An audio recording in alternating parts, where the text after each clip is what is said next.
Hello, ladies and gentlemen.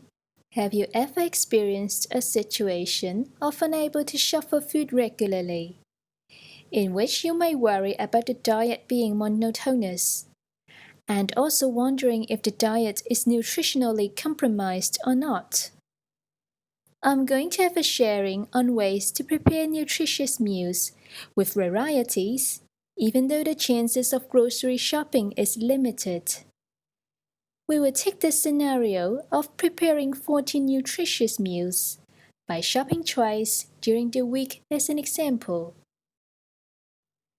In order to prepare nutritious dishes with varieties, in fact, it's not as difficult as you imagine.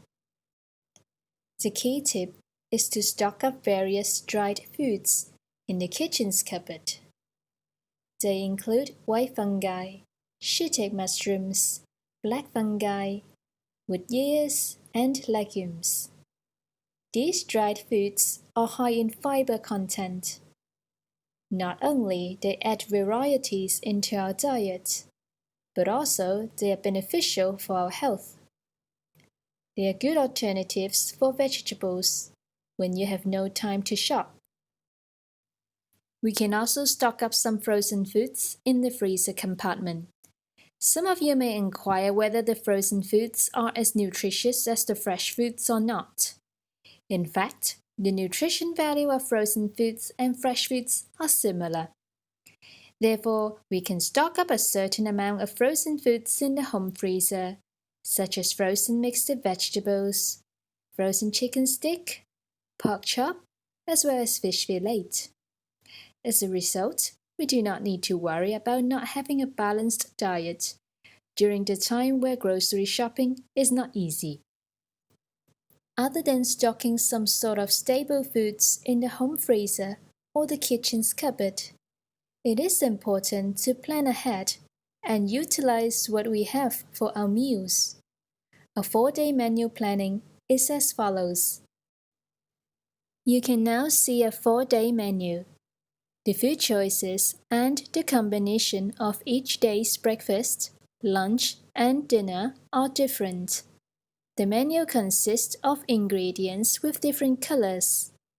Let me explain how it works out. The food ingredients that are highlighted red are the staple foods that can be stored at the home freezer or the kitchen's cupboard regularly. They include skim milk, oats, frozen foods such as mixed vegetables, and chicken thigh. With the application of these staple foods, in addition to proper menu planning, it is not difficult to prepare all meals of 4 days by shopping for food only once. After deciding what to eat in the coming 4 days, we can come up with a shopping list. You can see on the left of this shopping list, there are the food ingredients, such as grass carp, white radish, angled loofah, prepackaged tofu, broccoli, Chinese flowering cabbage, lean pork, and eggplant. On the right-hand side of the shopping list, there are the amounts of food ingredients we need to buy.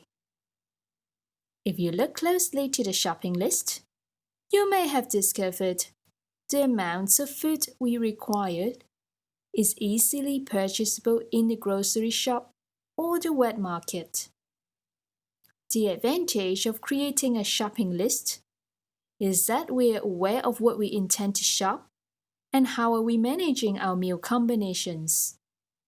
This can make sure we remember what we need to shop precisely in the grocery or the wet market, and therefore saves time from wandering in the store. By Friday, it's time to consider what to eat for meals in the coming 3 days. This 3-day menu had made good use of the dried food ingredients, such as black-eyed pea and fresh lily bulb, whereas frozen foods are also applied, such as frozen fish fillet. by using the dried and frozen foods. In combination with the fresh food ingredients, we have nicely arranged 6 different meals. After planning the meals for the coming 3 days, it's time for us again to arrange a shopping list for food. This shopping list also listed the food ingredients and the quantities we require to shop. Very explicit. There will not be a problem of forgetting what to buy in the grocery. We are also very confident on when to consume the food ingredients we purchase. We can consider the idea of 1 dish in 2 meals if we are struggling to go out to shop for food sometimes. The idea of 1 dish in 2 meals is demonstrated with the following example. For instance, for lunch, we had steamed minced pork patty with water chestnut. We can add some other food ingredients, such as loofah and cloud ears. Together with the leftover meat patty from lunch, we created a new dish for dinner. The new dish for dinner will be minced pork cooked with loofah and cloud ears. This idea can save us from having a monotonous diet by eating the same dish again and again. Adding other food ingredients to the existing dishes creates a fresh taste, as well as adding some nutrition into the old dish. You may have experienced a situation of purchasing foods for the coming few days and wondering how to store them properly so that they will not turn bad easily. For dried foods, we can store them in a cool, dry place and away from the sunlight. We should not consume the dried foods if it is damp, looks different, or gives an abnormal smell. As for the storage of the fresh foods, I'm going to share with you some food handling skills. Firstly, cut and divide the ingredients into small portions. Lay them flat to increase the contact surface with cold air. Secondly, pat dry the food surface to reduce the chance of food spoilage. Thirdly, use the clean chopsticks to handle the raw food. Lastly, store the ingredients in a sealed, clean plastic box. For the frozen foods, we should store them in the freezer compartment.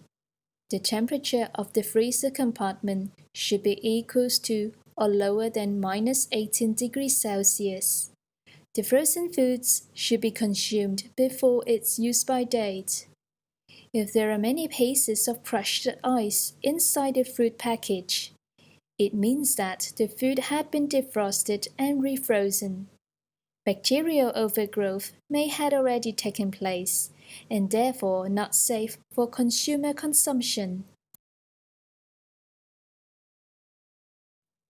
As for the storage of the fresh vegetables, we can use the clean kitchen towel to wrap up the fresh leafy greens and store them temporarily in the crisper compartment of the refrigerator. It is not recommended to wash the vegetables before putting them in the refrigerator. The vegetables will be rotten easily if they were washed before putting into the fridge. The vegetables are not recommended to be chopped too soon before cooking to avoid bacterial overgrowth and nutrient loss. So what about for the storage of cooked foods? Especially for implementing the idea of 1 dish in 2 meals? Cooked foods should be stored in the refrigerator. The leftovers are recommended to be consumed within 3 days. The food should be discarded if they are found spoiled. When we reheat the chilled cooked food, they must be reheated thoroughly, with central temperature reaching 75 degrees Celsius or above before serving. It is my pleasure to share with you on how to prepare 14 nutritious meals by shopping twice during the week. For further information on health for elders, you are welcomed to access the website of the Elderly Health Service or make a dial to the Elderly Health Info line. Goodbye.